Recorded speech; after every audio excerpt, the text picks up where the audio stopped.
Hello friends, இன்றைக்கி மூலிகை ரசம் எப்படி வைக்கிறதுன்னு சொல்லிட்டு இந்த வீடியோவில் பார்க்கலாம். இதில் எனக்கு ஒரு 5 விதமான மூலிகை கிடச்சிது.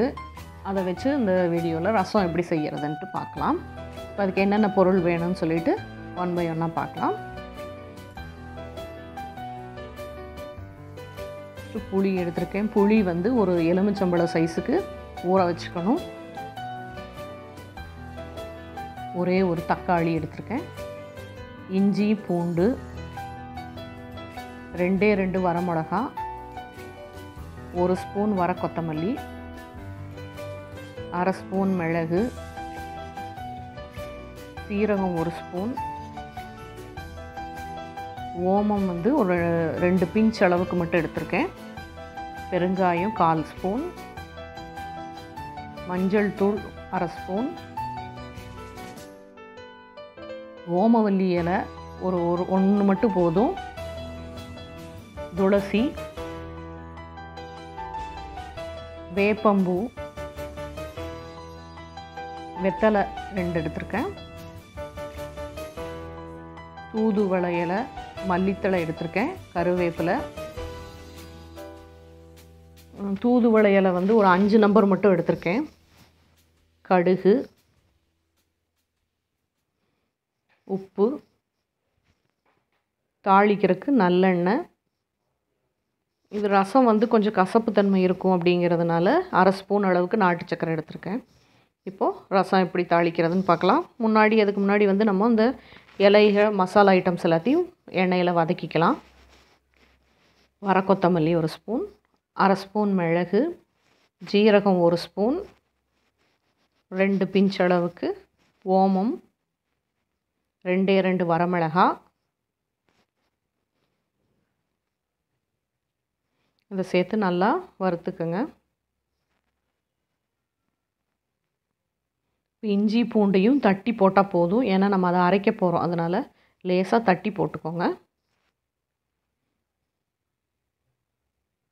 இதை வறுத்ததுக்கப்புறம் இப்போது இலைகளை சேர்த்தலாம். 2 வெத்தலை, துளசி, தூதுவளை இலை, ஓமவல்லி இலை, வேப்பம்பூ பார்த்து ஜாக்கிரதையாக சேர்த்துக்கோங்க. வேப்ப இலை ஆப்ஷனல் தான். வேப்பம்பூ வந்து நீங்கள் ரசம் வைக்கிற குவான்டிட்டிக்கு தகுந்த மாதிரி சேர்த்துக்கோங்க, இல்லைன்னா லைட்டாக கசக்கும். இதை சேர்த்து நல்லா வதக்கிக்கணும்.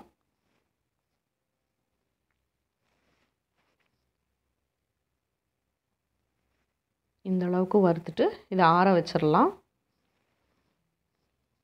இப்போது புளியையும் தக்காளியும் நல்லா கரைச்சி எடுத்துக்கலாம்.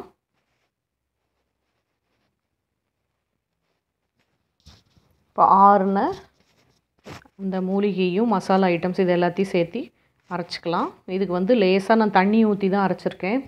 நீங்கள் பவுடராக கூட அரைச்சிக்கலாம், ஏன்னா இதை வந்து எண்ணெயில் நம்ம வதக்கணும். அதனால் லைட்டாக தண்ணி சேர்த்து, நான் நைஸாக வேணும் அப்படிங்கிறதுனால தண்ணி சேர்த்து அரைச்சிருக்கேன்.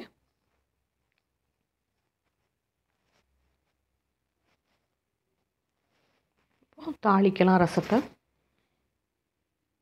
அடுப்பில் நல்லெண்ணெய் 1 ஸ்பூன் சேர்த்துக்குங்க.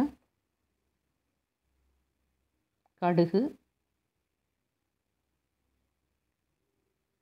1 வரமிளகா போதும், ஏன்னா ஆல்ரெடி நம்ம 2 போட்டிருக்கோம், காரம் அதிகமாக இருக்கும். கருவேப்பிலை. இப்போ கடுகு பொரிஞ்சதுக்கப்புறம் பெருங்காயத்தூள் 1/4 ஸ்பூன் சேர்த்துருக்கேன்.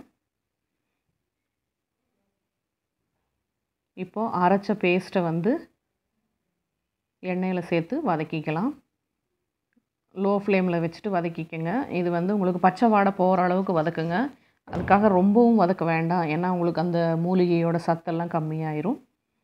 வதங்கினதுக்கப்புறம் மஞ்சள் தூள் சேர்த்துருக்கேன் ஒரு 1/4 ஸ்பூன். இப்போ புளியும் தக்காளியும் கரைச்ச கரைசலை அதில் சேர்த்துடலாம். சேர்த்துட்டு நல்லா கலந்து விட்டுக்கோங்க. உப்பு சேர்த்துக்கலாம்.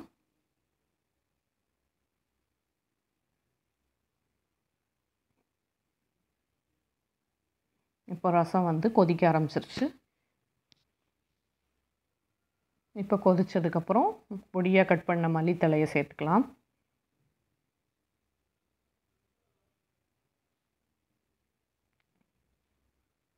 சேர்த்துட்டு இப்போ இறக்கும்போது இல்லைன்னா அடுப்பை ஆஃப் பண்ணிவிட்டு நீங்கள் 1/2 ஸ்பூன் நாட்டு சர்க்கரை சேர்த்துக்கலாம்.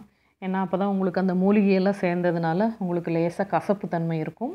அதை பேலன்ஸ் பண்ணுறதுக்காக நான் நாட்டு சர்க்கரை சேர்த்துருக்கேன். இந்த மூலிகை ரசம் வந்து சாதத்தோடு சேர்ந்து சாப்பிட்லாம், இல்லைன்னா நீங்கள் இதை ஃபில்ட்ரு பண்ணி அப்படியே குடிக்கலாம். எப்படி இருக்குதுன்னு சொல்லுங்கள்.